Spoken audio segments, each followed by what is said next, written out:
Maybe this will help. So here's John Doyle on why he is voting for Trump, and why you should too. And he calls them.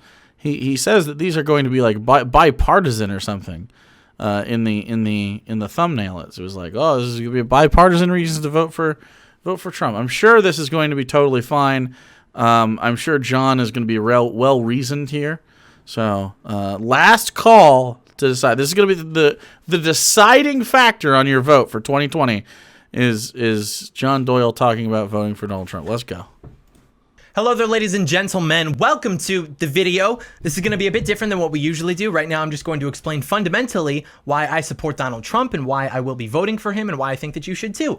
And I know that many of you probably will also be voting for Trump. Maybe you already have, but I thought that it might be useful to make a video articulating why he's the best choice so that you can send it to your friends or family members who aren't voting or who just aren't voting for Trump. So you can have a better idea of what to say if someone asks you why you're supporting Trump, etc. And if you're one of those people who don't... If you don't know why you're voting for Trump, you're bad. don't support Trump, but you're still here, you're still watching. Like, seriously, thank you for that. I love that. I would also love it if you watched all the way. I'll try to remember phosphophylite. I appreciate that. I wish we could have a pronoun thing for chat. That's not a thing we can do, is that? Through, just hear me out. I'm just trying to extend an olive branch here. And I know that there's a lot of bad stuff in the media about him, that you've heard about him, and you probably have already developed an opinion of him, and that's totally fine. Like, I'll be totally transparent with you right now in that I am a conservative. I do support Donald Trump, and I did in 2016 as well, even though I wasn't old enough to vote for him at the time. But I'm not going to try to sell you on conservatism, which might sound counterintuitive because Donald Trump is running as a Republican. He's recently described himself as conservative, and even I would say that he is conservative, but I would also argue that Donald Trump has actually changed what it means to be conservative in this country into something that is very good for our country. For those of you who don't know, John Doyle is an authoritarian. John, don't lie. There aren't any ladies watching your videos. Oh, Obi-Wan, thanks so much for the $6.90. How's that taste, Josh? Thanks so much for the dono. Yeah, no ladies are watching John Doyle. That's true. Will Doyle ever outgrow this? No, this grift is super going to be good for him forever. This is John Doyle's career forever and ever, unless he gets bullied out of unless the free market says they don't like him anymore. You might remember in 2016, we had to deal with lots of conservatives coming out against Trump. They were the never Trump conservatives. And while some of this was because of his character and rhetoric or his general deviancy from what we regard as presidential behavior, I don't know. I would say most of it was and is because he doesn't actually embody the conservative, or more accurately, the neoconservative worldview that we've had for the last few decades in this country. Okay. That was one of the biggest attacks that came from the establishment conservatives. Jeb Bush, Marco Rubio, they pointed out the fact that Donald Trump was a Democrat for decades, that he'd given money to Democrats. And they were basically saying, hey, how can we nominate this guy as a Republican when he isn't even on board with what we've cemented as the Republican platform? And that's the point. And that's what is just great about Donald Trump. I mean, Donald Trump. You know what's great about Donald Trump? How shitty he is. How shitty everybody thought he is and thinks he is. Man, that's the good part about Donald Trump. Why should we trust him? I don't know. By the way, John Doyle wants to have porn banned. Trump isn't a Republican in the sense of the 1990s or 2000s, even the 2010s. And that was something that was very eye-opening to me as I've learned more about the history of our country and the evolution of the political parties. I realized, like, wow, when the Democrats talk about Republicans as the party that sells out for Wall Street and the military-industrial complex, they're actually kind of right. And this was largely because of George Bush Sr., who declared that America's post-Cold War imperative was to spread democracy to the rest of the world and to open our borders, to achieve an open society. And the results of that have been terrible. We've destabilized the Middle East, countless lives lost in the process. We've allowed for big business to collude with government to crush small businesses into the ground. Good call, baby bird. Good call. Thanks, St. Henry, for the 10 months. So he agrees that conservatism is bad and the collusion between big business and the government is bad. But the reason he thinks these things or because it opens our borders and it leads to the lack of cultural homogeneity, and it leads to the lack of fucking He's like, oh, it can't be a free market if they're doing the market stuff without the freedom. This is how the free market works when you don't regulate it, John. This is what happens when you don't regulate it properly. They fucking crony up with the people that have the electoral power, because why the fuck wouldn't they? The entire point of capitalism is to, guess what? Have capital and hoard it. And if you can more easily do so with political figures on your side, well, then they're going to do that. That's why you need to fucking get rid of money in politics. But you don't vote for that kind of shit, do you? You don't. You don't at all, because you're a big fucking dum-dum. 5 Methoxy, thanks so much for the 2 months. Send our jobs overseas. We've been told that we should be okay with this because it leads to countries like China theoretically embracing democracy. That turned out to not be true. And also because it will lead to us being able to theoretically purchase goods at a lower cost, which all other costs accounted for turned out to be false as well. So that was actually a very significant epiphany for me, realizing, like, if I were voting in 1992, I'd straight up probably have voted for Bill Clinton.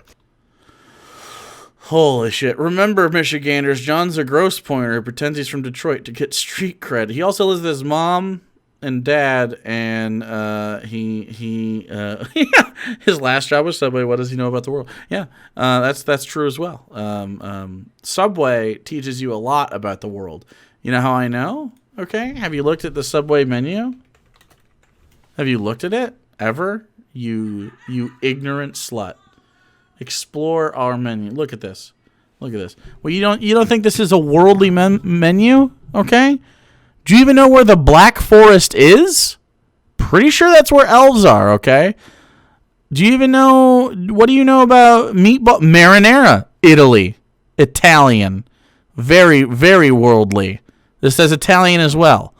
This is also Italian. A lot of Italy over here. Teriyaki, pretty sure that's Japan. So, and then, well, John would ban this one. This is breast.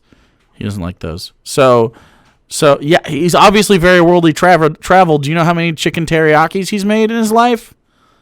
So many chicken teriyakis.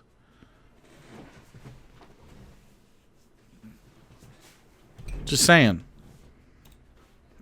Unless, of course, there was a former White House communications director running too, then he would have gotten my vote for sure. But wow.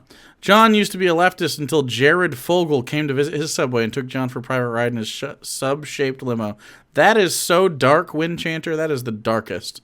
The point is that I'm trying to make, Donald Trump has literally changed the paradigm of the two-party system in American politics. He has realigned it such that the Republican Party has been forced to compromise on positions that hurt the American people, but that made money for Washington and career Republican politicians, right? And he has simultaneously taken the moral positions from the Democrats, which has forced them to implicitly embrace the positions formerly taken by the Republicans. What moral positions does Donald Trump have that are appealing to the left? Simply to be in opposition to Trump. I saw a graphic on Twitter the other day that perfectly summarizes this, so I'll put it up on screen and explain it. Let's see it. Pre-Trump moral policies. An immoral policy. What? Pro-life, low taxes, so this is. Wait. Immoral policies. Anti-war, working man, Main Street, illegal aliens. What? Before Donald Trump, the positions of the Republican Party that were moral were that they were pro-life, they supported low taxes, they supported law and order. And politics is all about signaling and selling morality. That's why both parties try to reduce everything to arguments of morality. So if you listen to the liberal media, they'll tell you, well, pro-life isn't about protecting unborn children. Wait.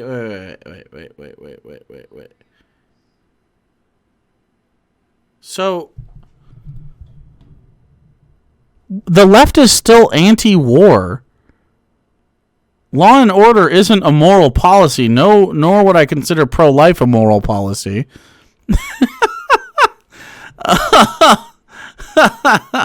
Anti-war, working man, Main Street. I don't even know what these fucking mean. They're just buzzwords. Anti-war makes sense, but that's still, the left is pretty anti-war. I don't know anyone advocating for war on the left. Can I enlarge it? I guess I could do that. And then illegal aliens. socialist media, and abortion rights. So these are immoral policies that the left has. Socialist media is an immoral. Did you know that socialism is an immoral thing? Okay, abortion rights are immoral, and then so Donald Trump happens, and now Donald Trump is anti-war and for the working man and for Main Street. So I'm assuming Main Street is small businesses and working man. Did you know that underemployment has skyrocketed under Donald Trump? That doesn't help the working man. Did you know that small businesses have been destroyed by the fact that he hasn't helped small businesses during COVID at all, and that he keeps exacerbating the problems of people who keep having to stay inside for their own health? Destroyed by Main Street.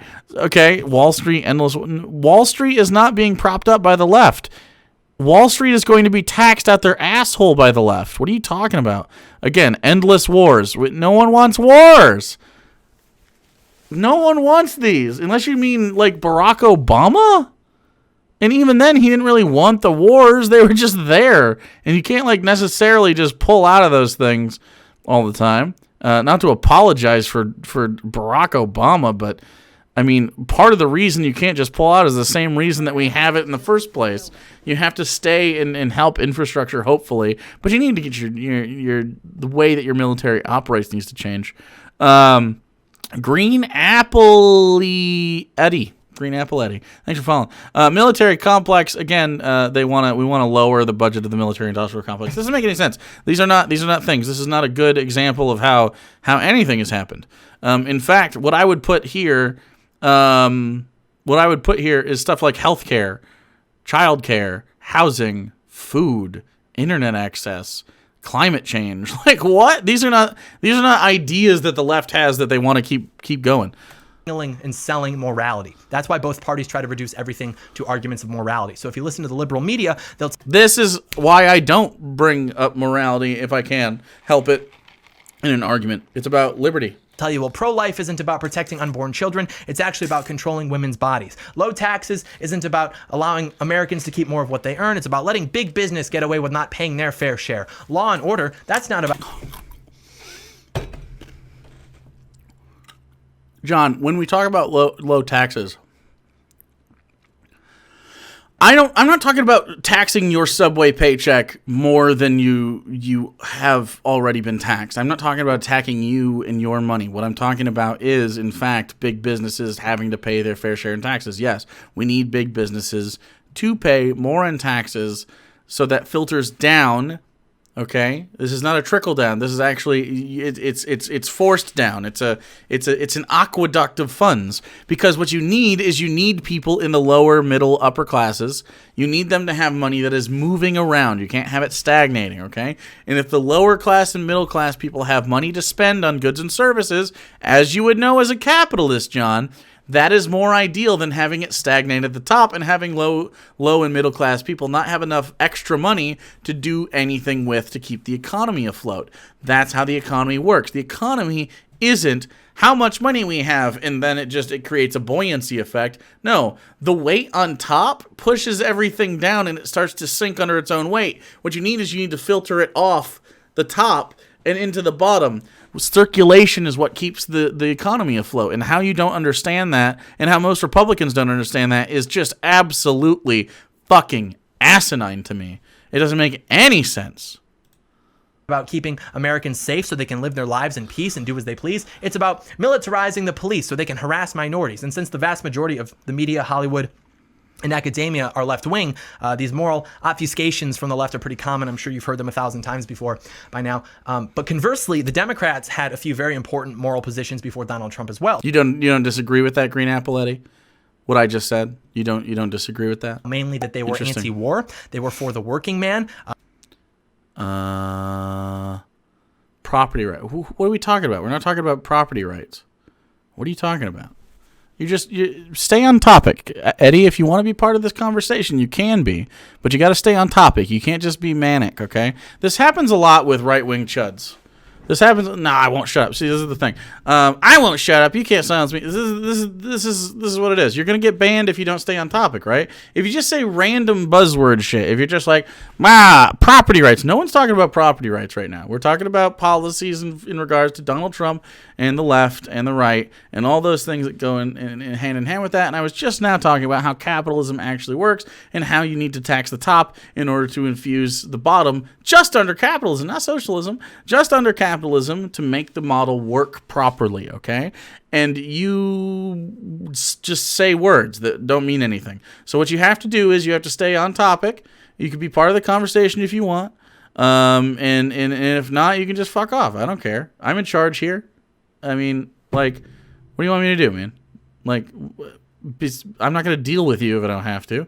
You're trash. You mean nothing to anybody. We will forget you exist shortly after you are banned. Or you can be part of the conversation. And maybe you can have a productive conversation. You ever think about trying to do one of those? Productive conversations where you go like, well, here's what I believe. What do you believe? And then be like, well, here's why I don't think that's necessarily reasonable. Here's why what you believe I think is wrong. And then you listen. You listen on the way back to it. But instead, you're just saying words again. Chud is a term described. So you're talking about it just doesn't make any sense, man. Anyway, so you're timed out for a little bit. You got a 10-minute timeout. Maybe if you come back, we can have an actual conversation. If not, sorry, buddy. I mean, you're just gonna be gone. It's so easy to be like not an idiot, and you chose to be an idiot. Isn't that weird? Like you actually actively chose to be stupid when you didn't have to. I gave you an option. I gave you like 3 or 4 options here. Instead, you're just like, you know what? I'm gonna be a big fucking dum dum. All right, man. That's cool. Allie Pritch, thanks so much for following. And they were for Main Street, which is just small businesses. And the Republicans would do the same thing to try to obfuscate these positions, granted with less influence, but still, they'd say being anti-war isn't about being anti-war. It's about letting the people thousands of miles away from us take our freedom. Hey! Being for the working man is actually about regulating businesses into the ground, and being against Wall Street is the same idea. And I do think there's regulating businesses into the ground. He again, John Doyle doesn't understand how anything works. He doesn't understand how businesses work. He doesn't understand how capitalism works. He certainly doesn't understand how foreign policy works in regards to our freedom and people who exist all across the other side of the world. Did you know that other people get to govern their own countries, and if we disagree with them, we have no right to really intervene? Did you know that? But we pretend we do. As far as as far as the whole regulating small businesses into the ground. So this is a big problem with the propaganda of like healthcare is a great example of this. When the ACA started to become a thing, a lot of people lost a lot of hours because the company themselves were worried about paying for healthcare. So here's the thing that happened, okay? And here's what I experienced as a manager of many of these businesses at the time, because I was working in the fast food industry and then the medium food industry and then the regular, like, good restaurant industry. I worked in all 3 of these. Although I was not a top tier manager in the real restaurant. It was a farm to table place, and everyone kind of, besides the owner, everyone kind of had equal standing. Cairo the Phoenix, thanks so much for the 2 months. So while I was managing these places, what I would find is someone who was in charge of like hourly labor cost. I would be in charge of making sure that schedules were completed and stuff like that, and making sure. So what I would see is if you start cutting people's hours, they get other jobs. You have higher turnover. And now you have to spend even more money than you would have spent in the beginning just investing in one single person with good health care and good benefits and proper pay. You spend more money, right? So now our labor costs are going through the roof, but now I have to cut labor against the amount of like every hour in a restaurant is usually you look at how much money you spent on labor versus how much money you made on service, right? And then if it's slow, you cut. If it's high, you're all busting your ass anyway, so you're not worried about it. And sometimes you even call people in, but that doesn't happen a lot in the scenario after this. what you do is you just get your ass kicked the whole time. That's not good. Many of you maybe experienced this and didn't understand why. Other people are not working as much because like there's caps on how much people can work, and the people that are good at working are usually the ones that should be getting the health care in the 40 hours anyway. But you can't call them in because your owner is going to get mad because then they legally are bound to health care. But here's the thing. Also what's happening is in cases of food service, it's really, really demanding on the body, and it could be incredibly disrupting to someone's health. And you get call-outs all the time. I don't know if any of you have ever worked at a restaurant before, but it happens a lot. A lot of people get sick. A lot of people get injured. A lot of people have to take time off for medical concerns. And guess what? Now they don't have health care from their from their employer. So now what do they have to do?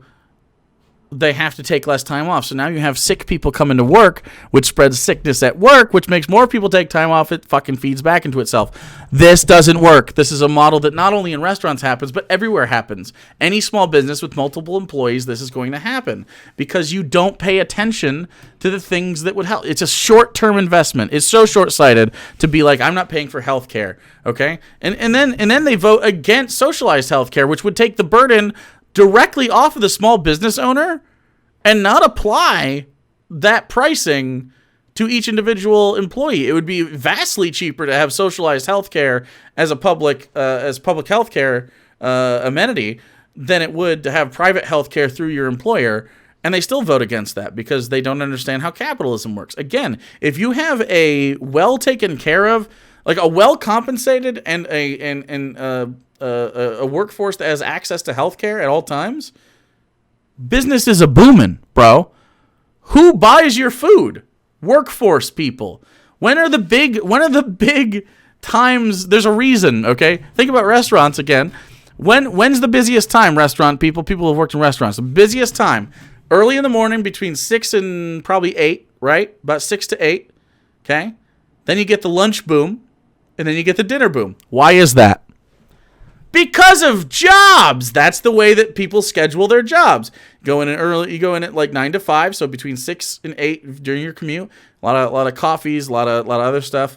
Small bites to eat. You got your lunch crowd between 11 and 1. Okay, you're getting crushed the whole time because people are going to lunch. They have to go fast because they only have an hour lunch at most. Some people have half hour, and then at dinner time they're tired at the end of the day, and they stop at McDonald's to grab food for their family on the way home. And this happens every single day, over and over. And guess what? If those people are making more money, guess what's going to happen?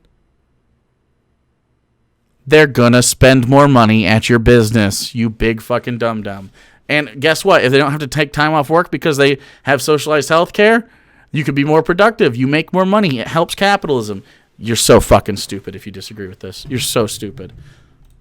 Some truth to that with regard to regulating businesses, but really the difference is that the Democrats used to be in support of protecting American workers through immigration policies and trade policies that put the American worker first. And so Donald Trump, a former Democrat, comes along and has now literally realigned the two-party system to where the conservative base is now pro-life, for low taxes, for law and order, and now also anti-war for the working man and small businesses by securing our borders and bringing jobs back to America and cutting regulations that kill small businesses. He doesn't even know what he's talking about.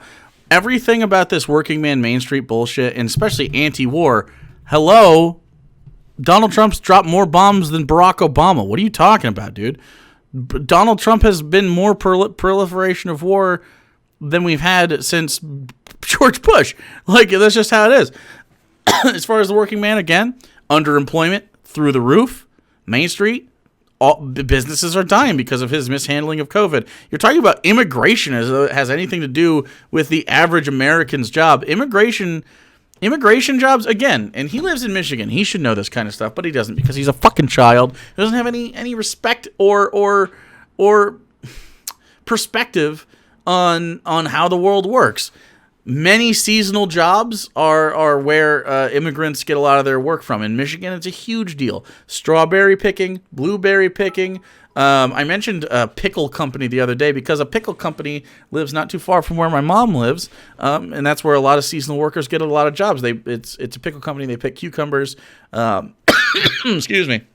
And then they take it to the pickle company. They're pickled, bottled, and then shipped out, and they need a lot of labor during season, right? Another thing that happens, of course, is just like farmhands in general, any other kind of labor. I mean, you've seen yard crew stuff. Summertime is a huge spring and summertime, even into the fall, really huge time for seasonal workers, and a lot of them are either on green cards or they're illegal. But here's the thing. You want a path of citizenship for these people. They're not taking jobs from your standard American person. Like, these are not the jobs that they want, nor is the job that they get. If I talk fast, I am smart, right? Yes. Talk fast equals smart. And because of that, the Democrats have now embraced the immoral positions that hurt the American people. They are now in the pocket of Wall Street. They are now in favor of the endless wars in the Middle East. They are now in favor. They're in the pocket of Wall Street? Explain. These actually don't make any sense. Like, explain how these things are happening. The left wing is in the pocket of Wall. Who is he talking about? Again, I feel like he has a fundamental misunderstanding of who he's arguing against. First of all, most of these things that he has right here on his list, in this blue part, most of these things aren't immoral. Okay? well, I guess half of them. These half aren't immoral, although they consider them immoral. That's just a debate. Okay? And then these things over here that he considers immoral aren't liberal things. They're certainly not leftist things, but even liberals are like, no, we want to cut funding to the military, and in doing so, we want to stop endless wars, and beyond that, we want to, like, literally, Bernie Sanders ran on fuck Wall Street, and many of Bernie Sanders' policies have pushed mainstream left. Like, fuck Wall Street is huge. The speculation tax, like, these are huge things. I don't know. He doesn't know favor of the military industrial complex. They are now in favor of opening up the borders and granting amnesty to illegal immigrants. They're in favor. Oh, buddy. Okay, so again, here's another thing: opening up the border to illegal aliens, as you call them, illegal immigrants, and offering them amnesty. So here's the thing. In a capitalist system, you need labor. And in this system, you need menial labor specifically. But Americans don't want to do menial labor for, let's just be honest, not legal wages. Capitalism requires a certain amount of menial labor. And there's a reason that the right wing rails against these things but never really takes care of them, because really they understand, a lot of people understand. John McCain's a great example of this. He's in Arizona, is always like, fuck immigration, but also like he would never like take a step to actually have immigration be really, really hard to do. Is because they understand that they need this labor force. So we have, and John Doyle agrees with me, but he doesn't realize he agrees with me. John Doyle often talks about the fact that we're not having a lot of babies anymore, right? Specifically white babies, because he's a racist Nazi. But beyond that, and the family unit's just being destroyed because of the gays and the transes. But if we're not having a lot of babies, we're not at the point where we can like continue to gain a fruitful workforce, right? Because if you have generations and gaps in the generations that don't have a lot of young people being born, you don't have a lot of people that are normally hired for those positions. And when that happens, you'll see if birth rates decline, immigration will probably climb. Just watch. That's how capitalism snaps these kinds of things up. Favor of unrestricted abortion access. They're totally okay with promoting all of this in their media, in the schools, and censoring people who try to speak out against it. And if there's one thing that you take, Eddie, you actually do have to talk about the same topic as I'm talking about, because I told you had to. So I mean, you can pretend that that's not the thing, but if you want to be in my chat, stay on topic. Or if you don't want to, then you can fuck off. That's pretty much the whole thing. You can be part of the conversation, which is absolutely fine. You can disagree with me, absolutely fine. Or you can just fuck off. So those are your two options. I'm in charge. You're not. Like I'm so incredibly in charge here. It doesn't even make like it's not it's it's funny. Okay. All right. Cool. All right, Eddie. I wish you well. My friend. I'm glad that you were hanging out for as long as you did. But you have a thin penis, and I only like people with big girthy peepees. Okay. So have a wonderful night.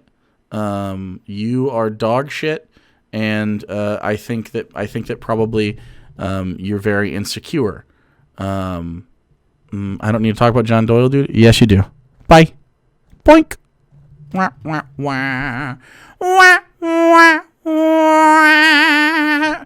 All penis sizes are valid. True, except of course, if you are a chud, your penis gets thinner. That's just how it works. And if you are not a chud, it is girthier than it would be otherwise. Scribe Sprayer, thanks so much for giving one to Amya. I yeeted the chud. So here's the rules yet again for any chuds in chat or for any person that's just a right winger and just disagrees with me. It's totally fine if you disagree. 100% fine. I want you to disagree. It's kind of fun. I like having the debates and stuff like that. Always good. You have to stay on fucking task, man. We have to be here. Okay? Because I can't be looking at you fucking spamming my chat because you're annoyed, because you have impotent rage and you don't have a platform and you're trying to use my chat as some sort of springboard into a conversation with someone more important than you. Okay? Here's the thing. Just have the conversation we're having, or make your own stream and have that conversation, or go somewhere else where they're talking about what you want to talk about. Totally fine with that. There's no reason for me to keep you around. But if you want to have that conversation, I want to have that conversation. Okay. And if you are coherent and not a dum-dum, I'll even open up the phone lines to you. We could talk on over voice chat together. It's happened dozens and dozens of times. So I'm just saying. All right. But anyway, you're probably not equipped for that because you're big dum-dum, because you're a right-winger. And dum-dums and right-wingers are like the same thing. Case in point. Look at this dum-dum. Take away from this, the one thing that I really, really want you to think about more than anything is that, are we really going to pretend that it's all a coincidence? Like, all of a sudden, the entire media, Hollywood, the ruling class, Wall Street, the Washington establishment, the FBI. Who's the ruling class, in his opinion? Honkamus Maximus, thanks for following. Oh, are you a honkler, though? Are you a Nazi? That would be sucky.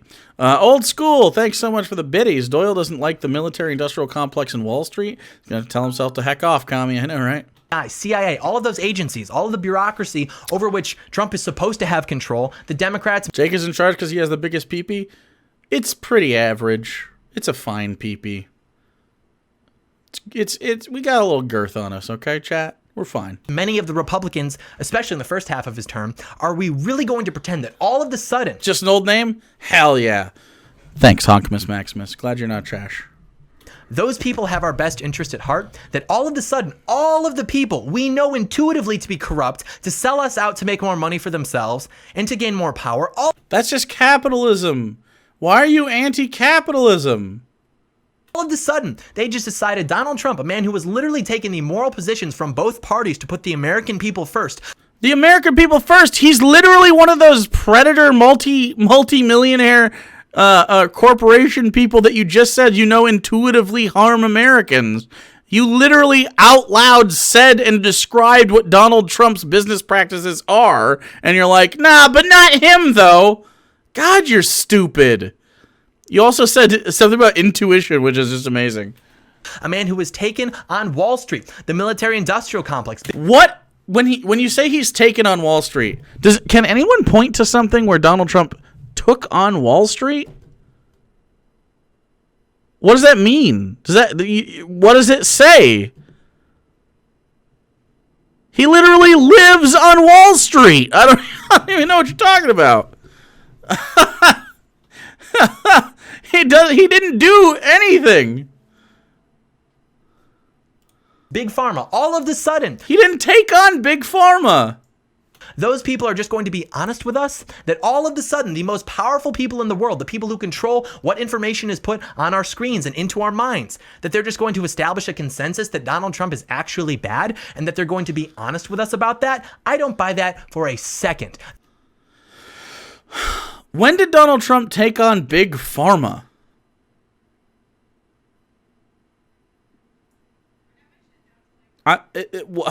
The unfortunate reality of American politics that we all know is that no one ever got rich shilling for the American people. It has never happened.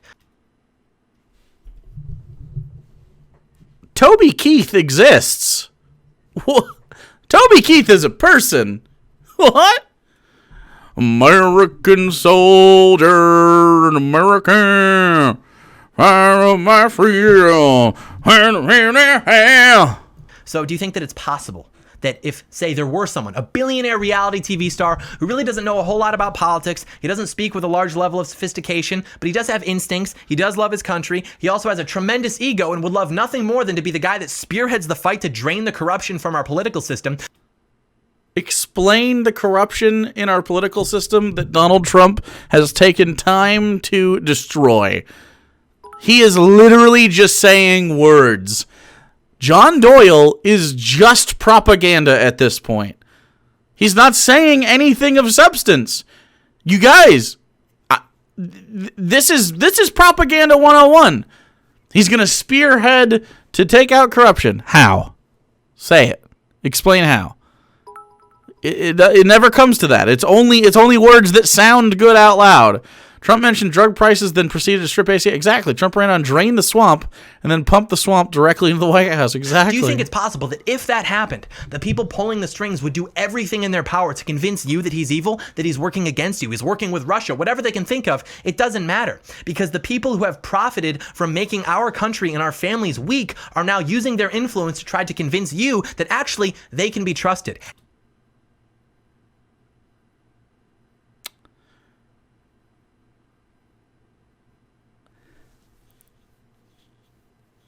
It just doesn't make any sense. You get the word salad on the bingo board. You're not saying anything of substance, John. You're not explaining how any of these. You're giving me no verifiables. All you're doing is giving me platitudes. It's quite literally propaganda to say everything that you've just said. When I talk about Joe Biden, I don't talk about him being a moral man. You know what I talk about? I talk about his comprehensive climate change policy. I talk about the fact that he wants to add a public option to healthcare. I talk about the fact that Joe Biden wants to end private prisons, end cash bail, expunge the records of nonviolent drug offenders, decriminalize and legalize the use of marijuana. Like, we're talking about broad, totally different things here. These are things that you can verify. You can go look up if Joe Biden wants to do any of those things. He does. It's in his policies. Bernie Sanders has pushed the shit out of most of the liberals. He pushed them very far left. Keep fighting. You're doing a good job, chat. But when you talk about Donald Trump, there's never a policy that you bring up. You say he wants to stop corruption. How? Explain something where he's ended corruption. Like, literally explain any of these things. It's just propaganda. And I don't buy that for a second, especially because if you go back and you watch what Donald Trump has been saying for decades, you can watch him on Oprah, mainstream media interviews, whatever. The message has always basically been, I am sick of watching our stupid leaders let our country get ripped off while they make money from it. And he has been saying that for decades. And that's basically the message of his whole campaign. He said, John, he's actively exploiting the office of the presidency to violate the emoluments clause to make himself and his family money. What are you talking about? How can you be pro-Trump when he does exactly the opposite of what you just said he's good for doing? It doesn't make any sense what you're saying. He does the opposite of the thing you say is good. He literally the beans! The Goya beans! Oh my fucking God, dude. John Doyle, you are so fucking stupid. By the way, John Doyle blocked me on Twitter after I destroyed him in a debate. I'm just tossing that out there. Going to put America first. And again, he doesn't read political philosophy. He doesn't have the training of a politician, but he does know what has to be done to put the American people first. And they know that he knows that too. And that is why they have been firing on all cylinders for the last 5 years to stop this man. There is a reason that even his own administration has been against him and trying to subvert him, in addition to all the negative media coverage. Oh my God, is he deep stating us right now? And as far as I can tell, could be for two reasons. One, he's actually fighting against the establishment and for the American people. Or two, he's actually just the worst, which would then beg the question, why did they wait until he ran for president to start treating him this way? This guy is a Zoomer, right? Oh yeah, he's a Zoomer. He's a fucking, he's about 4 IQ. Like, he used to be adored. He was a cultural icon. But then he ran for president. He lost hundreds of millions of dollars, even billions by some estimates. He sacrificed his relaxed and luxurious lifestyle. He could have just retired, but no, he made all those sacrifices. And he made those sacrifices? John, I just said out loud, and I know you can't hear me, but I just said out loud to you, he's exploiting the office of the presidency to make money. Mar-a-Lago, Trump Tower, all of the Trump properties in general have made tremendous amounts of cash. And this idea that he's draining this, there's no corruption at all. And his fucking family runs those businesses. The family, by the way, that is also holding cabinet positions in his White House? You think nepotism is a good thing? What is wrong with you? You are okay. There's only two things. There's only two possible answers here. John Doyle, you are either the dumbest motherfucker I've ever had the misfortune of interacting with, or you're the biggest fucking liar that I've ever had the misfortune of interacting with. You have to pick one. You can't believe these things that you say when they're demonstrably untrue. You either have to be a fucking buffoon, or you just know that you're a fucking liar. I'm going to vote for number 2, for the record. I think you're a big fucking liar, and I think you know you're a liar. For what? For you. I seriously believe that with all of my heart. The only reason a man like Donald Trump, who had everything he could ever ask for, would ever sacrifice that is because he loves his country, he loves the people in his country, and he has a tremendous ego. It adds up perfectly, in my opinion. And that in itself is the biggest case for Donald Trump. He represents the American people. Washington, D.C. has betrayed us for decades. They have sent our jobs overseas. They have sent our young men and women to die in the sand for nothing. They've allowed drug companies. Oh my God. First of all, they died in the sand for oil prices, which worked. And I don't support that. But I'm just tossing that out there. Oil prices sure did go down. Fucking Christ. They literally went to war so that specifically it's not just for oil, but also because of the money to be made from Dick Cheney and people like that work for Halliburton or own Halliburton, stuff like that. In addition to the idea that I don't understand, John. I don't understand. What? I guess you're a capitalist, so maybe this is why you think this way. Having a job is not the standard by which American lives should be valued. Okay? Oh, well, they took our jobs. Okay? They took jobs. We're a powerful country. Shouldn't we be able to figure out a way around the problem of jobs? You ever think about that? You ever think maybe we could... I got a little fuzzy here. You ever think maybe we could... I don't know. Figure something out there. Maybe we could create jobs in different sectors. Like, I don't know, green energy. We could... No? No, you don't? Okay, cool. We don't have enough teachers. We don't have enough medical professionals. We don't have enough of that. What are you doing? Are you sniffing the window? Hey. You sniffing windows? Are you sniffing them? You sniffing windows? Here's hoping my niblets to the south get to enjoy weed home delivery and healthcare that I do. Hell yeah. Nate Jasper, thanks for the 100 biddies. Trump hasn't sacrificed a single thing. He does the exact same things: watch TV, play golf, shit tweet, etc. he did prior to being president. And he's making millions from the US people by forcing all interactions be done at his properties. Yeah. I totally agree with you. Thank you, Obi-Wan, for the weed number. I appreciate you. I guess we got to keep talking to John. He's not done talking. I don't know why. He should finish talking. I'm pretty over his existence. Billions of dollars getting Americans addicted to opiates. They've crushed small businesses into the ground while taking money from big businesses. These people are corrupt. They're sociopaths. I have not, Joseph Farrell. And they're acting exactly as we'd expect them to act if someone were to actually pose a threat to the status quo. They are melting down, they're scrambling, and they are panicking. And it fills me with incredible optimism. And if I talk about it too long, I'll probably start crying, unironically. So in the meantime, we're going to talk about some of the specific issues for this election. We just now are getting to that? Oh, Jesus. And some of the things that people say against Trump. But first, we have to thank our sponsors for this video. Oh, shut up. I'm ignoring your sponsor. What is this shit? Wait. Maybe I need to watch this. I put together a pretty epic commercial. So, Jamie, pull the clip up. Yo, what's up, boys? You know what's epic? Being a boy. You know what's not epic? Not having a gun. Problem solved. Now we got a gun. You know what we don't have? Access to cheap ammo. Why is that? The pandemic. The election, the race riots, people are buying up ammo. And so what do you need? You need a bullet that can shoot forever and ever. And you know what else would be cool? If you could just do training in your own house. You don't even have to go to the range. You don't have to deal with all the FUDs, all the boomers, all the LARPers. We've actually got a product that can solve that. It's called the iTarget Pro system for dry fire training. What do they give you? They give you this epic sled. They give you a bullet that shoots lasers forever. Allow me to explain. You take your pistol or your rifle. They even have them in 223, 5.56. You've got all your major pistol calibers, 9mm, 10mm. You've got your 38 special for revolvers, whatever you want. Then you simply insert the forever bullet into the chamber of the pistol.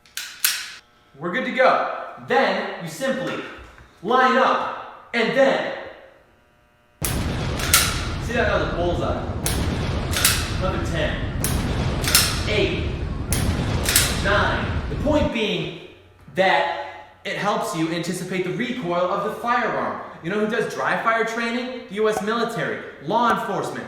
Epic guys, this could be you. Hold on. Did someone say do it again one-handed? Okay. 9. Did someone say do it from even farther of a distance? Okay. And then we're gonna cut it and I'm gonna be over here. This will defend. 7, 8. Now what's the benefit of being able to do this in the privacy of your own home? Train for every situation. I'm training for every situation that I could possibly be in.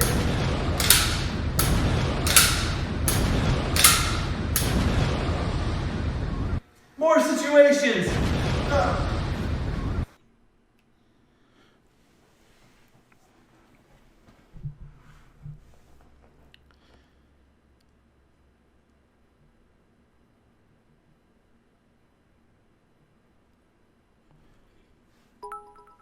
What a weird fetish. What a strange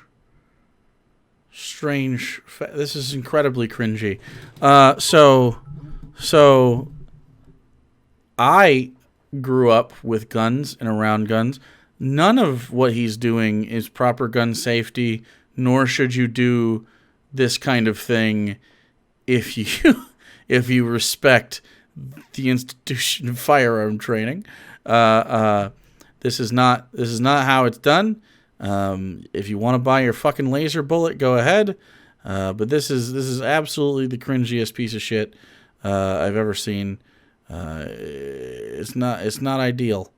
This is not ideal. This is not the way you should do it. Is dry fire training? Yeah, you ever dry fire train and roll around your fucking the ground with it? That's not it. I think it's supposed to be a joke. Yes, it is a joke. That's the point. It's a shitty joke. Don't do that. As a person, again, who grew up around firearms and shot many firearms growing up, none of what you just saw should you be doing. Okay? That's don't do that. Leftists, go get yourself some guns though if you want. Just saying. Just tossing it out there. Yeah, don't roll around either. And also, you're not the firing like down here, like within like 5 yards. That's not how you train. Anyway, whatever.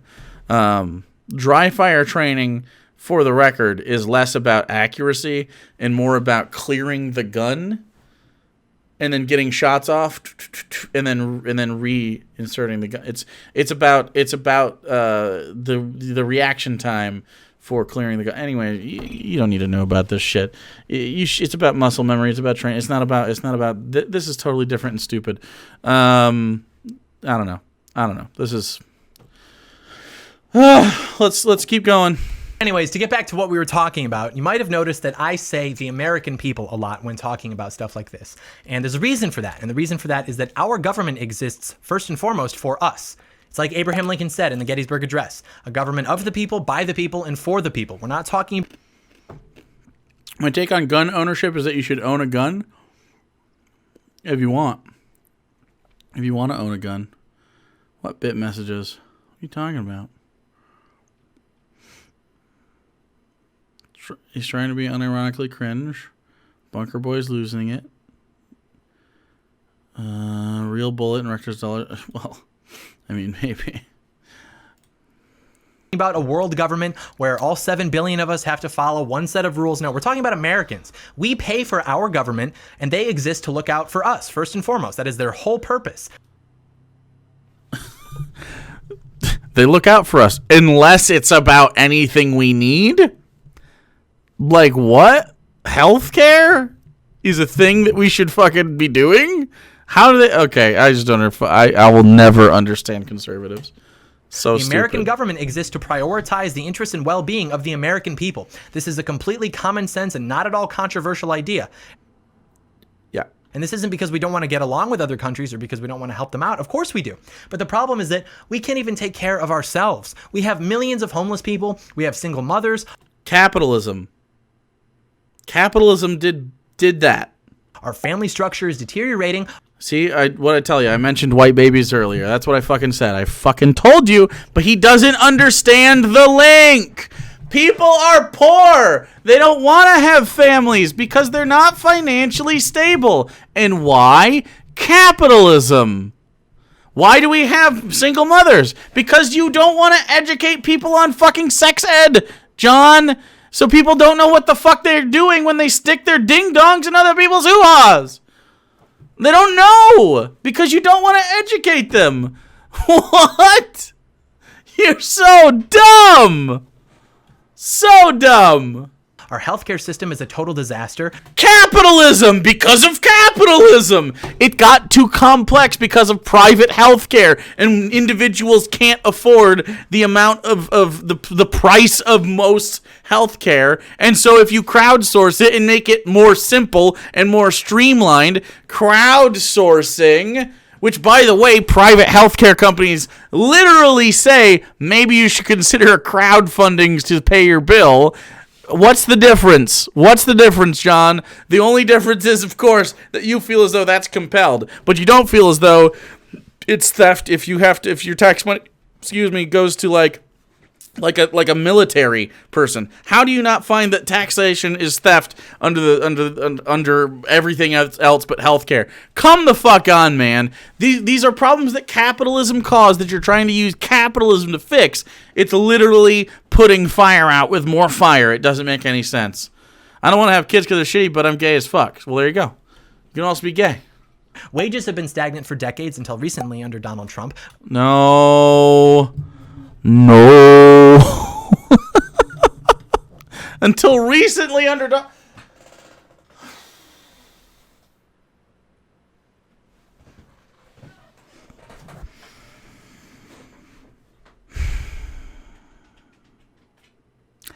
These people are underemployed.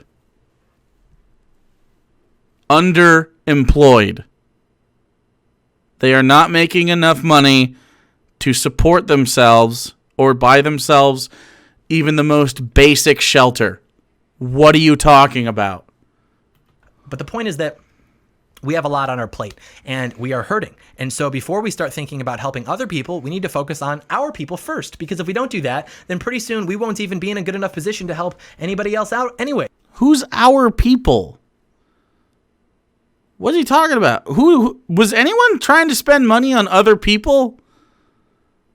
I don't recall lefties running on let's prop up Mexico. You know what I'm saying? What? And the reason that that's deemed wrong by the media is that a lot of very powerful people make a lot of money by lobbying for open borders, both in terms of immigration and trade policy. And the American worker does not benefit when we bring in millions of people to compete for his job. Big business does because of simple labor economics, which is that when you have more people competing for the same job, you can pay them less to do it. And at the same time, we've been sending our manufacturing jobs over to benefit countries like China. Oh my God, John. Because we're not a manufacturing economy anymore, John. There's not money in manufacturing jobs. It's not what our economy is built for. John, we are in the technology and entertainment business. That's it. That's where America makes most of its money. You're going to be talking about technology like innovation and then hospitality stuff.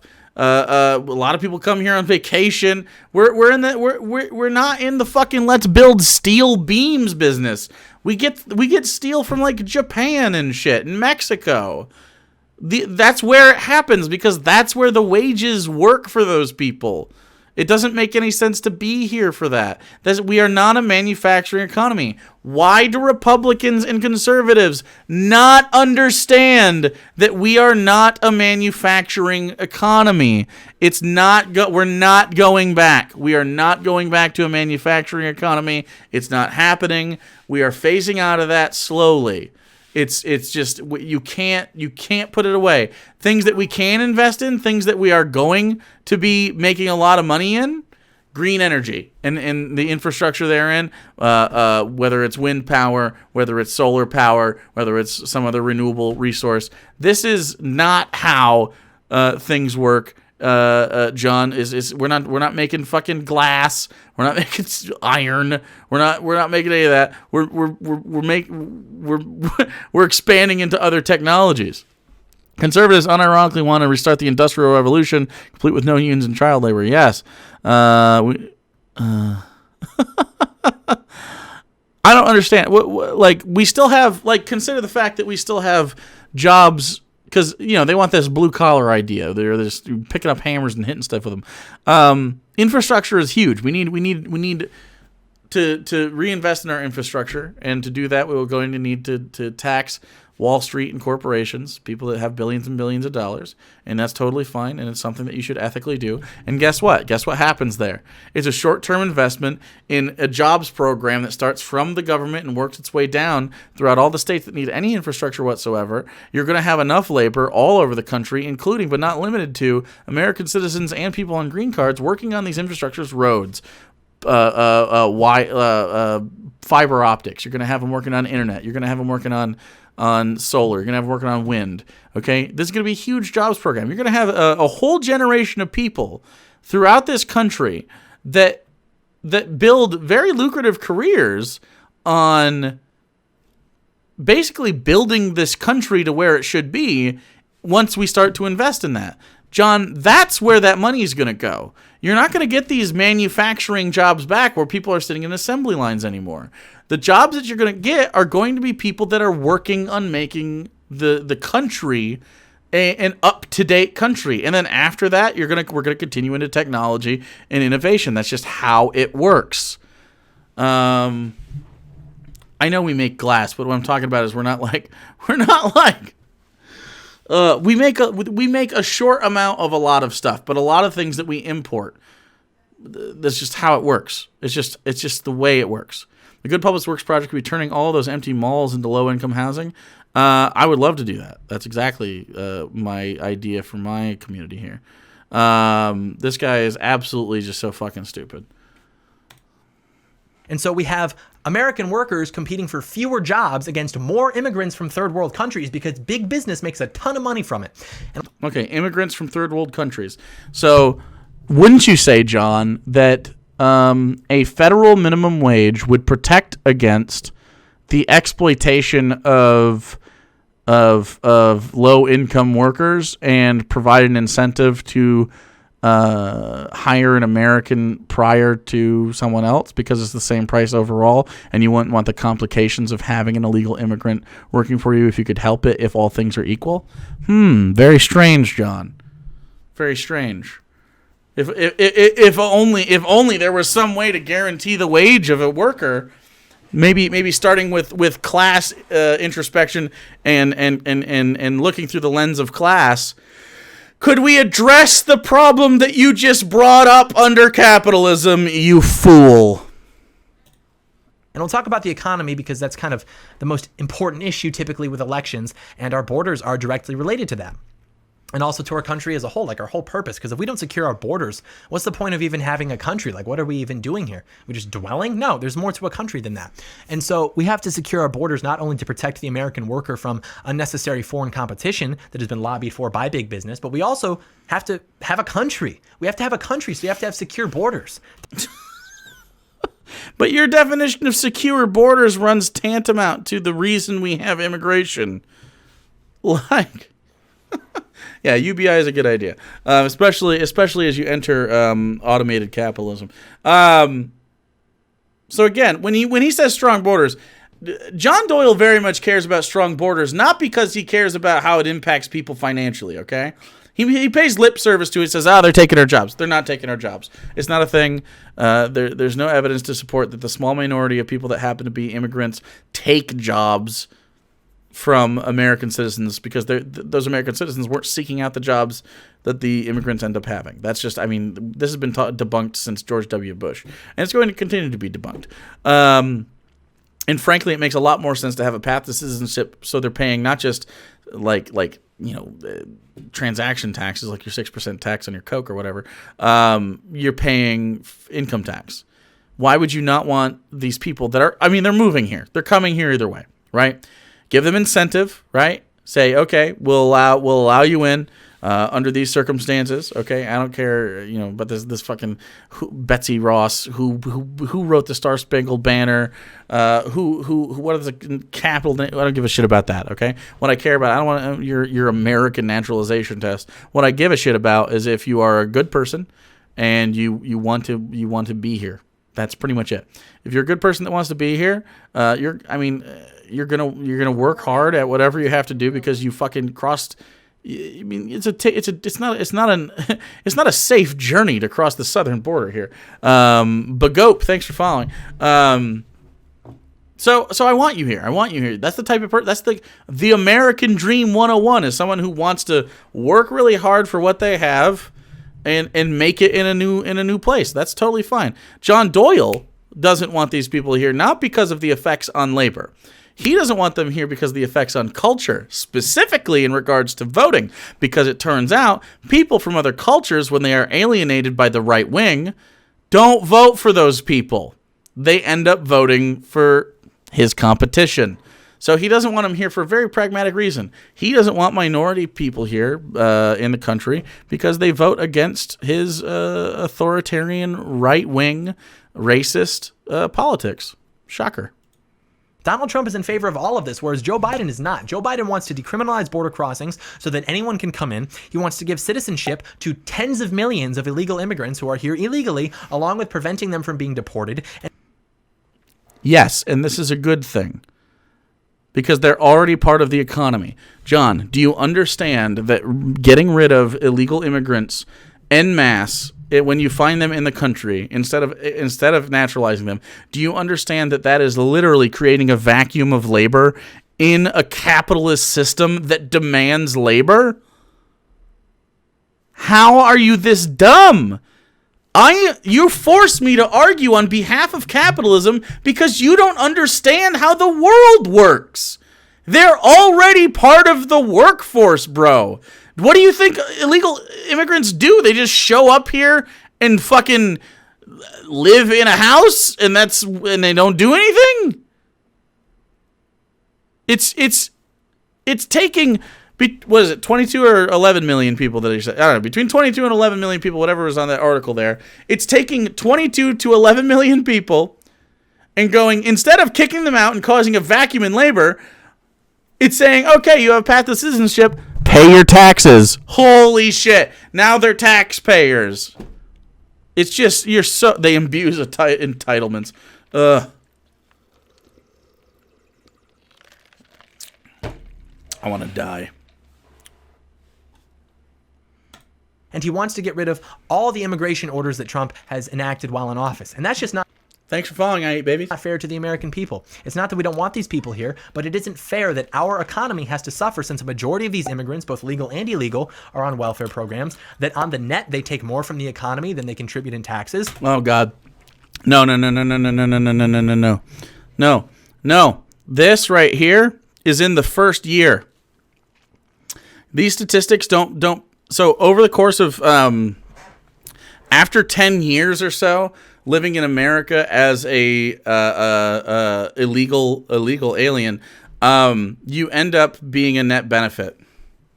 There's an initial cost up front, but most people, can you believe it? Most people live longer than 10 years.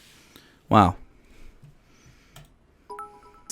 Stephen J. Neptune, thanks for the 50 biddies. If an immigrant still wants to willingly come to the United States of America, even with Donald Trump as president, then by golly, they should be allowed.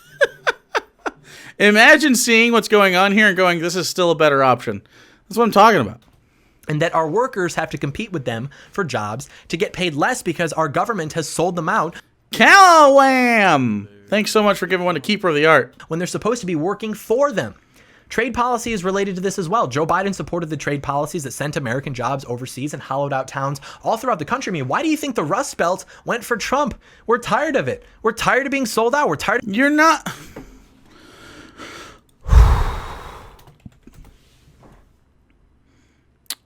He calls himself part of the Rust Belt. Okay? And I mean, technically, it's we're in Michigan. It's part of that. But here's the thing. Okay, you're not in the auto industry, bro. You live in the suburbs. You work a Subway. This is not a we thing. You're not part of the Rust Belt. You're not a member. You never worked in a fucking plant. I cannot stand that. We can't take it anymore. I want to put rivets on my GM truck. You're not. Come on. You don't work at a car factory. Tired of being lied to. So yeah, we're going to send in President Cheeto just as a middle finger to the Washington establishment. And he's actually doing a great job for us. There's nothing good about draining money and jobs from the American economy because No, I like you, Royal Judas. Experts tell you that it will bring democracy to the world and help us in the long run. Guess what? We've done it for decades. People are hurting. You were wrong. Stop speaking forever. Like, you have no credibility. And of course, the economy under Trump was roaring. We all know that.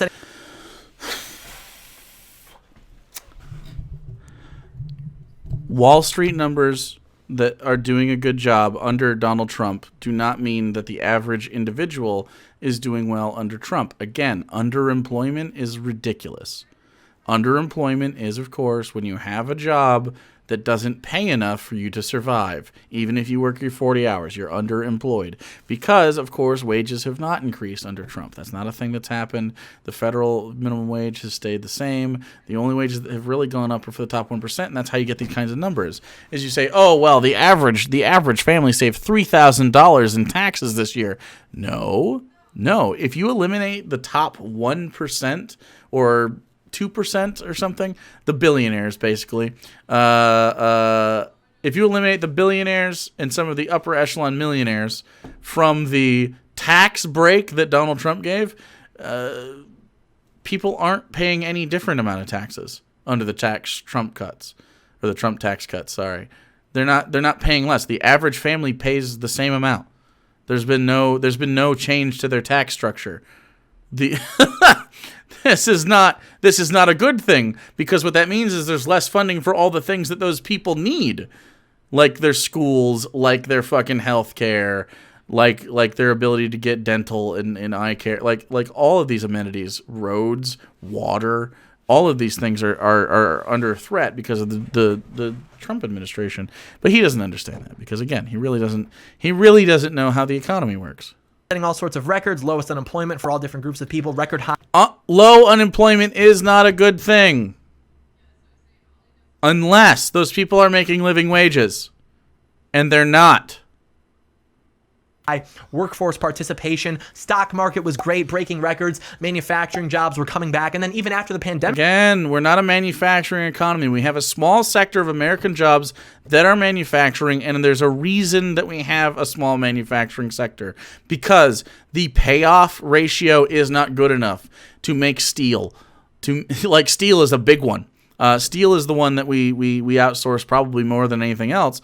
Maybe I know we do a lot of oil now, but we don't manufacture stuff anymore, really. Like there's small sectors where that absolutely is part of someone's thing. I live in Michigan. We make cars here, but also a lot of car companies make stuff in Mexico.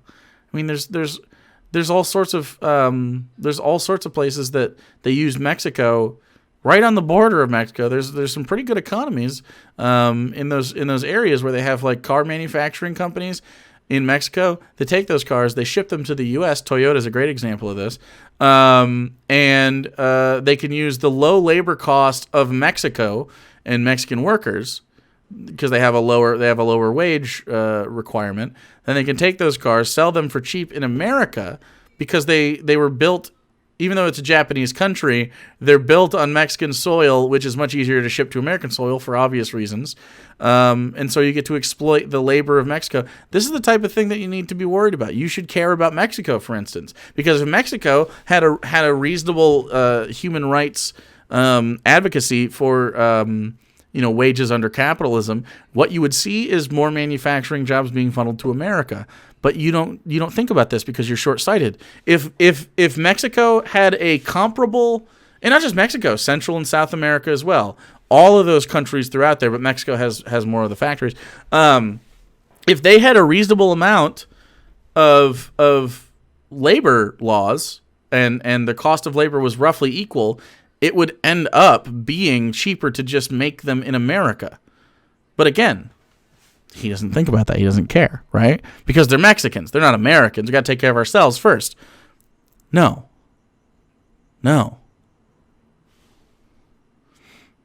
The argument's not self-defeating, humble talent. You're just wrong about that. You're just wrong about that. The manufacturing sector in America is objectively. You're not going to explain to me. You're wrong. The manufacturing sector of America is not the focal point of American economic success, which is what Republicans often cry about. They say, "Oh, well, they're shipping our manufacturing jobs over to China because it's cheaper." That's how you get cheap goods and services. There's a reason that happens.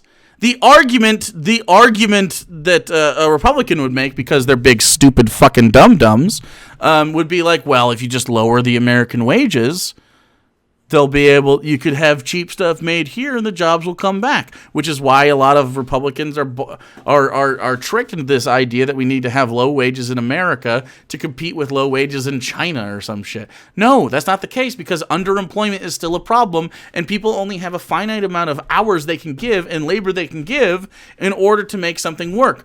Manufacturing is not a thing that is viable in American culture with the brand of living that we have and the cost of living that we demand. It's not viable. And we know it's not viable. Do you know how we know it's not viable? It's not happening anymore. Because the economy has roughly gone away from that. Again, small sectors of manufacturing in places where it's lucrative enough to do so. But again, you're not making steel beams, dude. You're going to Mexico. You're going to Japan for that kind of thing. You're not making a lot of different things. Look, this is not how it works. It's not how it works. Pandemic struck, our recovery has been better than all of the experts predicted, whereas Joe Biden's economic plan would set the country back. Joe Biden represents the administrative state. He represents the bureaucracy. And literally what that means is a bunch of losers sit in Washington at a desk making like 80 grand a year, and they sit there and they try to tell you how you should be running your small business. And they're never up for re-election because they were never elected, but they were put there to sit and soak up taxpayer money while hurting your small business and helping mega corporations take up more of the market share. And that's why they're giving their support to Joe Biden. And that's why it's been proven that he would be a disaster for the economy, because the economy does well when the American people are put first. And Joe Biden is simply not interested in that. I mean, the guy has been in Washington for 50 years. He's made millions of dollars. How? How do you make millions of dollars in politics? How does that work? Well, the average wage of a senator is like $134,000 or something like that. What? Senator wage. How much is a senator's wage? No, not Michigan. U.S. A U.S. senator makes $174,000. So, I mean, you just said he was for 50 years. He was enough. So here, John, look, and he could be corrupt as fuck. He's not that corrupt, but he could be the most corrupt guy in the world, and this would still be 174,000 times 50. Check it out. Whoa, $8 million. Whoa! That's how, John. That's how it would work.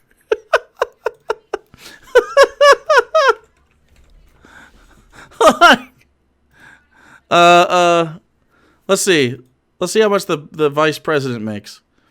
The vice president, by the way, so he was there for 8 years as vice president.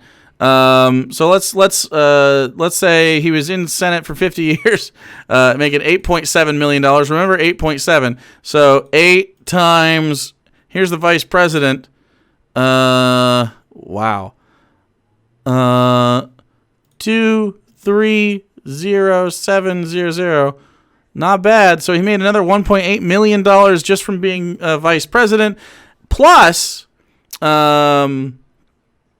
he has every year a $10,000 taxable expense allowance, which means basically every year he gets another $10,000. So plus 80,000 effectively, because he got to spend it. It's so I mean I'm just tossing that out there. 1.9 plus 87000. So look, he could only have been a politician his whole career, and he's made $10.6 million. If he took not a single dime from anywhere ever in any place whatsoever, that's just how much money politicians make. So again, I just don't understand.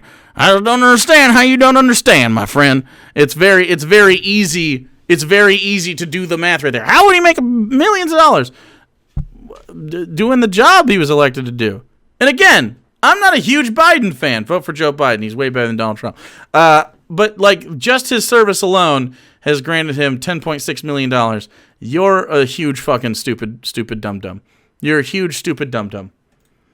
At least Trump made his money in business, and then he actually lost money when he got involved in politics. Do you think that 50 years later, Joe Biden's suddenly going to decide to stop making deals that benefit himself and his friends and family at your expense? Absolutely not.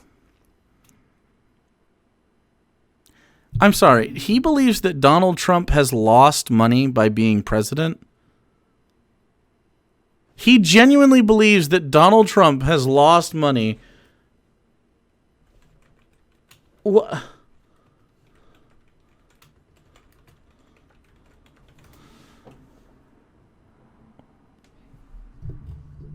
Trump and his family reported more than $500 million of income in a mid-2018 financial disclosure form. Oh. $500 million. You're mad about Joe Biden making $10 million. What's Joe Biden's even net worth? What is Joe Biden? He's also written books and stuff. Joe Biden's net worth is...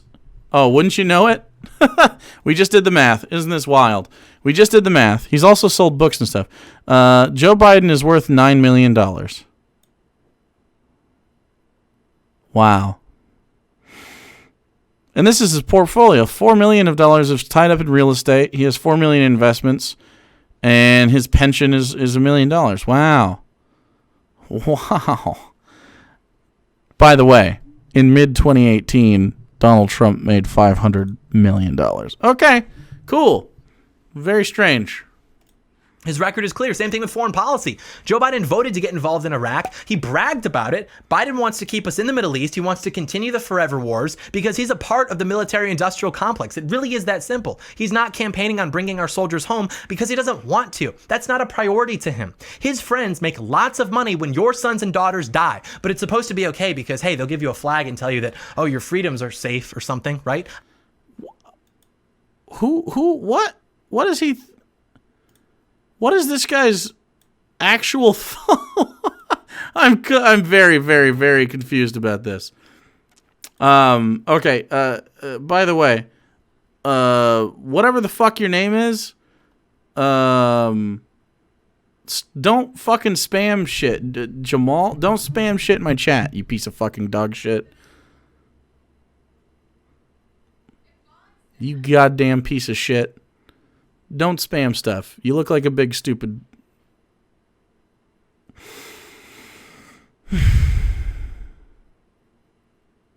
You're an idiot. I don't buy it. Trump is reducing our presence in the Middle East. He's brokering peace deals. He's bringing peace to a region of the world that was actually pretty stable until we got involved because we wanted to spread democracy and make a lot of money in the process for a handful of people. And to me, all other issues are second to this. These issues take precedence because if we don't know what we're doing as a country, we don't have secure borders, we don't have an economy that allows for people to live and have families. We're taking trillions of dollars from American families and just yeeting them along with their children thousands of miles away. If we can't even get that together, how are we ever supposed to solve something like climate change? If you think that reducing our carbon footprint is a good idea, okay, well, you have to understand that we will never be able to do that until we solve these other problems. Because when people are hurting, when they're being exploited, do you think they really care about the impact that they're having on the environment, their carbon footprint? They don't even know what that means. The solution...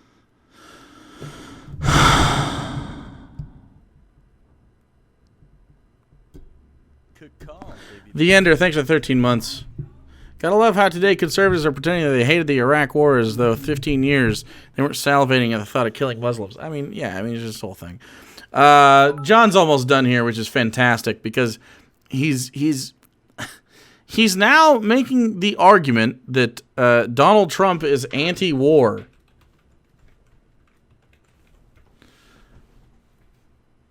I just don't understand because he said recently, we're gonna stop wars.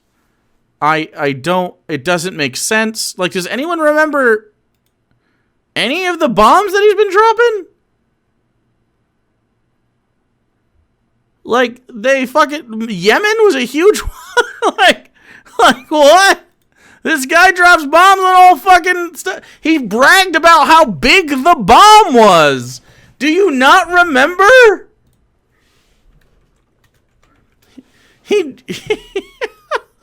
He dropped the Moab on fucking Afghanistan, and he bragged about how it's the biggest bomb, the mother of all bombs. Like, what the fuck are you talking about, dude? I just don't understand. I don't understand how you can be John Doyle and you can be like, yeah, Donald Trump is anti-war. He fucking brags about when he kills people, dude. The solution to that is innovation. America used to be about innovation, but we can't have innovation if the government is going to come in and regulate that innovation into the ground. John, Joe Biden is literally trying to provide funding for, guess what? Innovation. It's literally part of his fucking platform.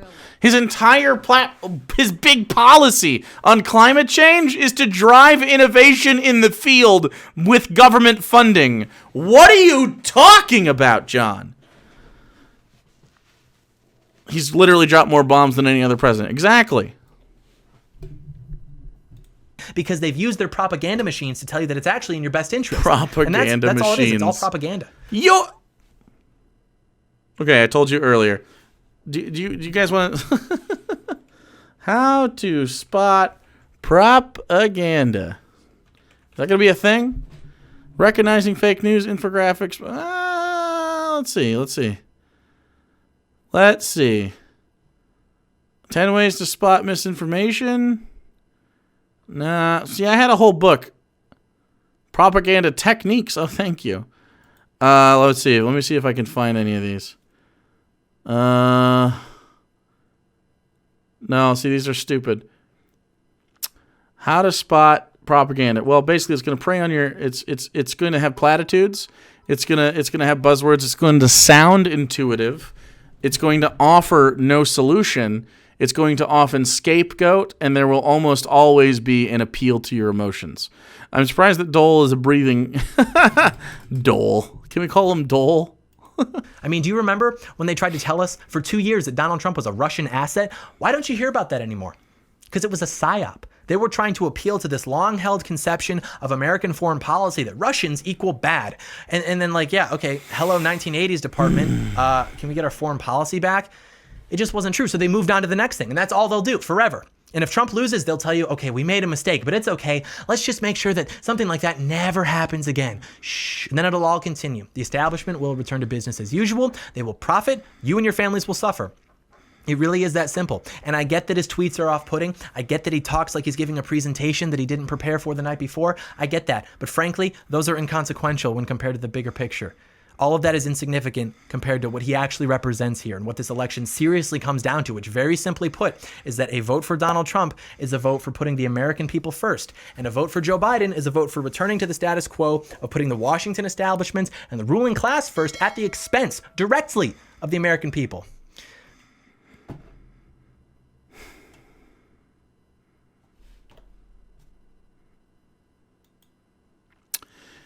If by American people you mean the Trump family estate, and if you mean you're pro the alienation of basically every ally that we have, every foreign country that we could be allied with, the prospect of addressing climate change at all, if you are fine with throwing under the bus marginalized people from every walk of life, if you are okay with the emboldening of racism in America causing race riots, if you're fine with the idea that 40 hours a week just isn't going to cut it because you are underemployed, if you're fine with the idea of billionaire companies paying fewer taxes than you pay, on their tax returns, if you're fine with the idea of never having access to health care because that's real freedom, if you're fine with the idea of having our education system stripped down, and you think that living to work is the best possible case for your future in this world, then you should vote for Donald Trump. However, if you think that maybe you have more value to offer the world than just your labor, if you think that it's possible to have better things, if you think maybe it would be a good practice to eliminate poverty through the understanding of capitalism and its limits and making up for its many, many flaws with a variety of different techniques, not limited to taxation of the very wealthy, but also like UBI and stuff like that. It funnels back into itself. It's a good thing. If you believe that maybe we could maybe we could spend a little time investing in education and healthcare and stopping stupid drug wars that embolden the cartels to the south. If you think that maybe we could, I don't know, let people live the lives they want to live, because that's really what living in America is about, is freedom and not this authoritarian bullshit that John Doyle subscribes to. If you think that maybe someone can choose for themselves what life they would like to live, I think maybe you should vote against the fascists and against Donald Trump. That's pretty much where it's going to lay, okay? I guess thanks for watching that video on John Doyle. He is so stupid and just a little boy. He doesn't really know fucking anything. He is just a little boy that talks really fast. Kaz84, thanks so much for the tier 1 subby. Giving one to Eandre. One of these days, trickle-down economics is going to work. You just wait. True. Vero Sun, thanks for the prime. I appreciate that. Chat, we are 26 subs away from 1,400.